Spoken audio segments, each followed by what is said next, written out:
Did you know that the United States has a law which gives the president the powers of a king?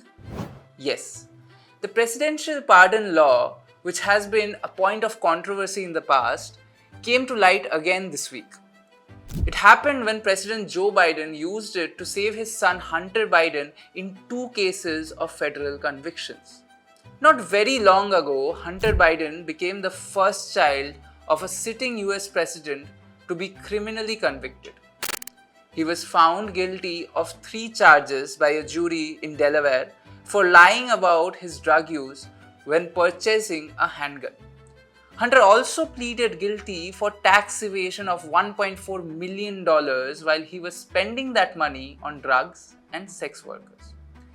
During this conviction, Joe Biden made a pledge to not grant Hunter any pardon. Presidential perspective, is there any possibility that the president would end up pardoning his son?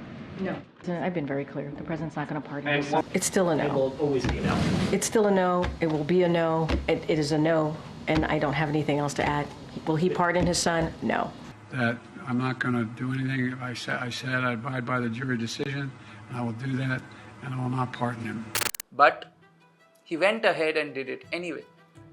Biden pardoned his son on December 2nd for any federal crimes he committed or may have committed between January 1st, 2014 and December 1st, 2024. The president claimed that Hunter's convictions were politically motivated. These claims failed to persuade even the Democrats, let alone the mass public. Multiple Congress Democrats criticized the move, saying it was disappointing, he should not have gone back on his promise, and family is not above law. President-elect Donald Trump has come out and called the act a miscarriage of justice. With such major reactions sparking all around, in this video we will look at what is this law exactly that allowed such a thing to happen, and how have US presidents wielded this power so far. The presidential pardon power is explicitly outlined in the Section 2 of Article 2 of the US Constitution. It says that the president has the power to grant reprieves and pardons for offenses against the United States except in cases of impeachment. But these powers are limited to federal crimes and not state crimes. The pardon power was actually adapted from England, where there was a long-standing tradition of the king's ability to issue mercy pardon. Back in the 18th century, there was some debate about whether Congress should be required to give approval of these pardons and whether there should be an exception for treason. But sadly, those clauses were never included, as one of the founding fathers, Alexander Hamilton, opposed to them. He said that men often derive confidence from their majority, and the majority might be less sensible in certain cases. True, pointing out one of the biggest criticisms of democracy itself. But then, this was his solution to it. One man appears to be a more eligible dispenser of the mercy of government rather than a body of men. And hence, a king-like power was granted to the top leader of America. Since then, multiple US presidents have been granting pardons. George Washington was the first one to issue pardon power in 1795 during the Whiskey Rebellion. After him, presidents like Andrew Johnson, Gerald Ford, Jimmy Carter, George H.W. Bush, and Barack Obama have also used the law. But Biden is being criticized for serving his own personal purposes with this law. But then, there is the question, was he the first one to do so? Evidently, that is not the case. Bill Clinton in 2001, on his last day of office, pardoned his half-brother and gave an extremely controversial pardon to Mark Rich, a fugitive convicted of financial crimes. Why did Clinton do that?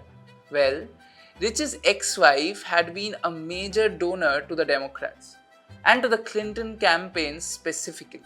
Donald Trump did not shy away from using his pardon power as well. Trump has pardoned too many people so far to make a list with all. On his last day itself in the White House, he pardoned 140 people at a go. His list of pardons goes so long, he's somewhat the Oscar Schindler of federal convicts. I'm a member of the Nazi Party. Donald Trump pardoned Charles Kushner, the father of his son-in-law Jared. Kushner had pleaded guilty years earlier to tax evasion and witness tampering. Trump has currently decided to make him the US ambassador to France. He also pardoned Steve Bannon, his political advisor who has faced charges of defrauding donors on a charity related to building a wall at the southern border. He pardoned Paul Manafort, who was found guilty in 8 felony counts, including 5 counts of filing false tax returns, 2 counts of bank fraud, and 1 count of failing to disclose a foreign bank account. Manafort served as a top official in Trump's 2016 campaign. A man named Roger Stone was found guilty of obstructing a congressional investigation into Russian interference in the 2016 US presidential election. He too was pardoned by Trump, who, by the way, himself was involved in the case. Trump has also pardoned the former New York City Police Commissioner, Bernard Kerik, who had pleaded guilty to 8 felony tax and false statement charges, specifically 2 counts of tax fraud, 1 count of making a false statement on a loan application, and 5 counts of making false statements. That is a total of 16 federal crimes. Next on the list is conservative personality Dinesh D'Souza, who had used a straw donor to make illegal campaign contributions to a senator. 4 years after pleading guilty, Trump pardoned D'Souza in 2018. Elliot Broidy, a major Republican donor, was also pardoned after pleading guilty for one of the biggest attempted tampering in a money laundering case. Broidy was one of the top fundraisers for Donald Trump and the finance vice chairman of Trump's 2016 campaign. But it does not seem that the list is yet over for Trump.